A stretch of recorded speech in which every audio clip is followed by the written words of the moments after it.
লাগাতার বন্ধ করে ওদের আলু পেঁয়াজ কি করে খায় আমরা সেটা দেখিয়ে দেব। আমাদের নাম ভারতবর্ষ। ঠিক এভাবেই বলছিলেন ভারতের এক রাজনৈতিক নেতা শুভেন্দু অধিকারী। বাংলাদেশে আলু পেঁয়াজ রপ্তানি বন্ধ করার হুমকিও দেন তিনি, আর এরই পাল্টা জবাব দেন অরূপ চক্রবর্তী।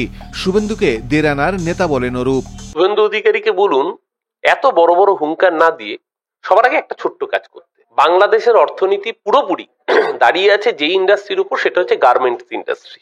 গার্মেন্টস ইন্ডাস্ট্রির অন্যতম কাঁচামাল অর্থাৎ তুলো এবং কটন, সেই তুলো এবং কটনের সবচেয়ে বড় ইম্পোর্ট এক্সপোর্টের ব্যবসা হয় ভারতবর্ষের গুজরাট থেকে। গুজরাটের ব্যবসায়ীরা যদি তুলো পাঠানো বন্ধ করে আর কটন পাঠানো বন্ধ করে, বাংলাদেশ না খেতে পেয়ে ডুবে যাবে। হিম্মত হবে গুজরাটের মালিকদের গিয়ে বলার আপনারা বাংলাদেশে এক্সপোর্ট বন্ধ করে দিন?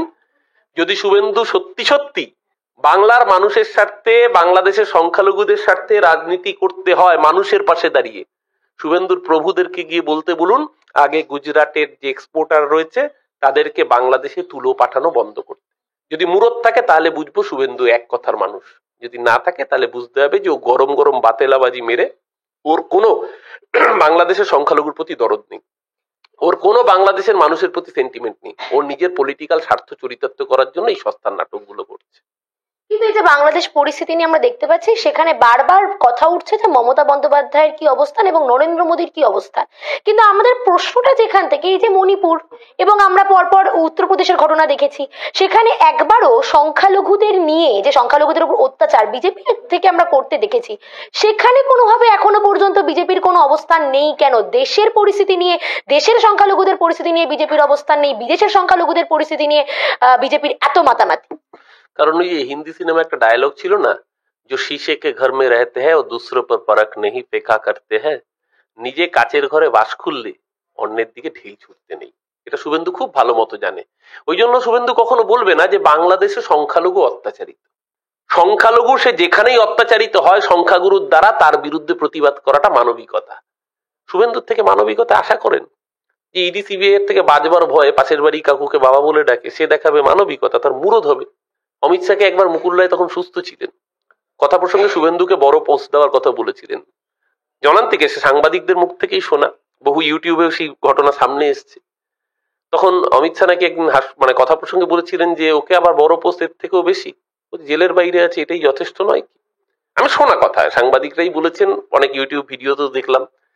তো যখন শুভেন্দু প্রতিবাদ করেনি তাহলে ধরে নিতে হবে যে এই কথার সত্যতা আছে। যে নিজে মেরুদণ্ড বিক্রি করে ইডি সিবিআই এর ভয়ে নারদার কেলেঙ্কারি থেকে বাঁচবার জন্য বিজেপি জয়েন করে, সে বিজেপির মতাদর্শ নিয়ে বিজেপি জয়েন করে না, সে জয়েন করেছে নিজের পলিটিক্যাল এজেন্ডা স্যাটিসফাই করবার জন্য, আর সেই কাজই করছে শুভেন্দু অধিকারী। নতুন কিছু নয়। আমি আবারও বলছি, কবি সুমনের গানের একটা লাইন আছে, শোনো মৌলবাদের নাতি, তুমি যে ধর্মেরই হও, আমি নিরপেক্ষতাবাদী, তুমি আমার বন্ধু নও। মৌলবাদ সংখ্যাগুরুর, সে যে ধর্মের বিরুদ্ধেই হোক, ভারতবর্ষে যখন সংখ্যালঘু মুসলমানের উপর আক্রমণ হয় সেটা যেরকম নিন্দনীয়, বাংলাদেশে যখন সংখ্যালঘু হিন্দুর উপর অত্যাচার হচ্ছে সমানভাবে নিন্দনীয়। বামিয়ানে বুদ্ধমূর্তি ভাঙা তালিবানের হাতে সেটা যখন ঘৃণার যোগ্য, নিন্দার যোগ্য, একইভাবে বাংলাদেশের বুকে যখন রমনা কালী মন্দির আক্রান্ত হয় একই রকম নিন্দার যোগ্য। একই রকম নিন্দার যোগ্য গত 3 দিন আগে যখন উত্তরপ্রদেশে মসজিদের মধ্যে সার্ভে করতে যাওয়ার নাম করে 2জন সংখ্যালঘু যুবককে গুলি করে খুন করা হয়, সেটাও একই নিন্দার যোগ্য। যখন মোহাম্মদ আকলাককে তার বাড়ি থেকে টেনে বের করে এনে ফ্রিজে মাংস রাখা আছে গরুর মাংস অপবাদ দিয়ে পিটিয়ে খুন করা হয়, যদিও পরে ল্যাবরেটরি টেস্টে জানা যায় যে মাংসটা গরুর মাংস ছিল না। প্রশ্নটা সেটা নয়, ভারতবর্ষে কোন মানুষ কি খাবে সেটা তার ব্যক্তি স্বাধীনতা, কিন্তু সেটার নাম করে যখন পিটিয়ে খুন করা হয় গোরক্ষক বাহিনীর দ্বারা, সেটা যেরকম নিন্দনীয়। অন্যায়ের প্রতিবাদ করতে গেলে সিলেক্টিভ সেকুলারিজম করলে চলবে না।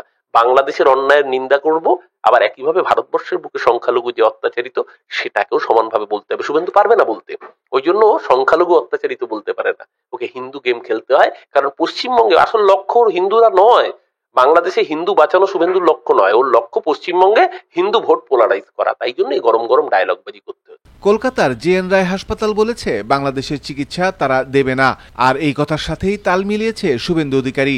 এই বিষয়ে অরূপ চক্রবর্তীর কাছে জানতে চাইলে তিনি বলেন, জেএম রায় হাসপাতাল মানে কি উত্তর কলকাতার সেই হাসপাতাল যেখানে ওই ভোটের দিন, কলকাতা পুরসভা ভোটের দিন বিরিয়ানির প্যাকেট পাওয়া গিয়েছিল, ছাদের উপর তৈরি হচ্ছিল, হাসপাতালে বিরিয়ানি তৈরি হয়? আমি জানি না, সেই হাসপাতাল যদি হয়ে থাকে তাহলে একটা অন্য প্রতিক্রিয়া দেওয়াই যায়। কিন্তু জেএম রায় হাসপাতাল যদি সেটাই হয়ে থাকে, তার মালিক সম্ভবত কলকাতা পুরসভার বিজেপির একজন বড় নেতা সম্ভবত। সেই নেতা বলেছেন, ভালো কাজ করেছেন নিশ্চিতভাবে, বাংলাদেশে যখন হিন্দু অত্যাচারিত তিনি স্টেটমেন্ট দিয়েছেন তার হাসপাতালের পক্ষে, খুব ভালো কথা। এত স্টেটমেন্ট তো দেওয়ার প্রয়োজন পড়ে না, কারণ শুভেন্দুও দেখলাম পেট্রা বলে গিয়ে একই গরম গরম ডায়লগ দিয়েছে। তো ওনাদের দলের কেন্দ্রীয় স্বাস্থ্য মন্ত্রক রয়েছে, তো একটা ওয়ান লাইনার নোটিফিকেশন জারি করে দিক না যে মেডিকেল ভিসা ভারতবর্ষ আজ থেকে বাংলাদেশের নাগরিকদের জন্য বন্ধ করে দিল, একটা ওয়ান লাইনার নোটিফিকেশন। তাহলে না রহেগা বাস না বাজেগি বাঁশুরি, সেটা বন্ধ করতে পারছে না কেন? ওনার কেন্দ্রীয় সরকার মেডিকেল ভিসা অ্যালাউ করবে আর উনি এখানে দাঁড়িয়ে গরম গরম বাতেলাবাজি ডায়লগ দেবে। রাবড়ি তৈরি হচ্ছে, মানে তলা থেকে হাওয়া, উনুনে জাল দেওয়া হচ্ছে, তলায় আগুন বাড়ানো হচ্ছে আর উপর থেকে ফু দেওয়া হচ্ছে, নিচ থেকে গরম করা হচ্ছে, উপর থেকে ঠান্ডা করা হচ্ছে। এই পলিটিক্স, সবাই বোকা।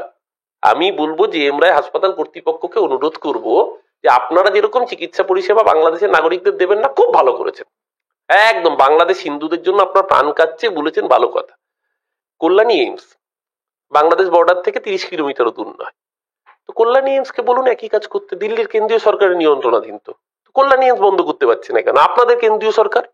ভাবের ঘরে চুরি করবেন না, কেন্দ্রীয় সরকারকে বলুন আগে মেডিকেল ভিসা দাও বন্ধ করতে, সমূলে উৎপাদিত করুন। আমরা বলছি কেন্দ্রীয় সরকার অ্যাকশন নিক। মমতা ব্যানার্জি তো বলেছেন, এই রাজ্যের মুখ্যমন্ত্রী হিসেবে রাষ্ট্রনায়কের কাজ মমতা ব্যানার্জি করছে। মমতা ব্যানার্জি তো প্রথম দিন বলেছে যে এই প্রশ্নে কোনো রাজনীতি নেই, দেশের সরকার যে সিদ্ধান্ত নেবে এটা আন্তঃরাষ্ট্র বিষয়, রাজ্যের বিষয় নয়। দেশের সরকার যে সিদ্ধান্ত নেবে সেই সিদ্ধান্তে আমরা দেশের নাগরিক হিসেবে কেন্দ্রীয় সরকারের সিদ্ধান্তের পাশে থাকবো। শুভেন্দু, জেএম রায় হাসপাতালের মালিক, এরা রাজনীতি ঘোলা জলে মাছ ধরবার জন্য করছে। মমতা ব্যানার্জি যে স্টেটমেন্ট দিয়েছেন, সত্যি কথা বলতে প্রকৃত রাষ্ট্রনায়কের সেই স্টেটমেন্ট হওয়া উচিত। গতকাল বিধানসভায় আমি দেখছিলাম টিভিতে, মমতা ব্যানার্জি বলছেন যে প্রয়োজনে রাষ্ট্রপুঞ্জ শান্তি রক্ষা বাহিনী প্রেরণ করুন। আরে এটা তো দেশের প্রধানমন্ত্রীর বলার কথা, প্রধানমন্ত্রী বলতে পারছেন না। একটা অঙ্গরাজ্যের মুখ্যমন্ত্রী, দেশের প্রধানমন্ত্রীর যে কাজ করা উচিত সেই কাজ করছেন একটা অঙ্গরাজ্যের মুখ্যমন্ত্রী। প্রকৃত দেশনেত্রী, দেশনায়কের কাজ করছেন মমতা ব্যানার্জি। যে স্টেটমেন্ট ভারতবর্ষের সরকারের থেকে আসার কথা, ভারতবর্ষের সরকার মুখে কুলু পেটে বসে রয়েছে।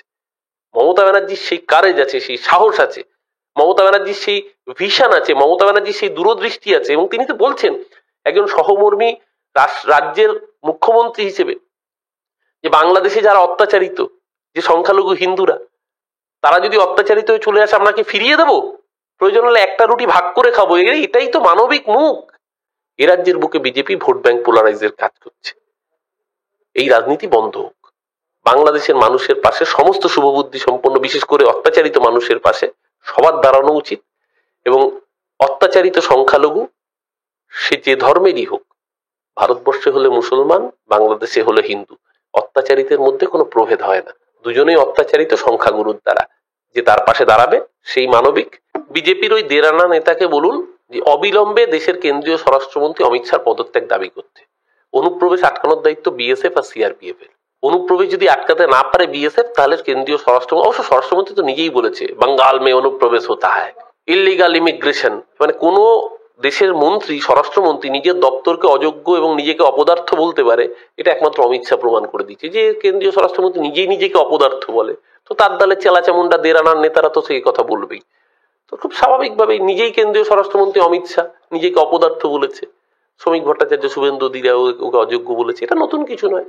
নিজেই নিজেকে ক্যারেক্টার সার্টিফিকেট দিয়েছে, সার্টিফাই করেছে যে আমি অযোগ্য এবং অপদার্থতম স্বরাষ্ট্রমন্ত্রী, আমার আমলে অনুপ্রবেশ হয়, আমি অনুপ্রবেশ আটকাতে পারি না। এই যে ত্রিপুরায় আপনারা বললেন, ত্রিপুরায় হোটেল অ্যাসোসিয়েশন নাকি বলেছে বাংলাদেশি দেবে না জায়গা। আরে বাংলাদেশের আসছে কি করে? হয় অবৈধ অনুপ্রবেশ করে আটকাতে পারছে না কেন্দ্রীয় সরকার, আর নইলে তুমি ভিসা দিচ্ছ কেন? মূল সমস্যাটা হচ্ছে যে রাবড়ি পলিটিক্স। নিচ থেকে গরম করা হচ্ছে, ওপর থেকে ফু দেওয়া হচ্ছে। এই সস্তার রাজনীতি দেশের মানুষ ধরে ফেলেছে।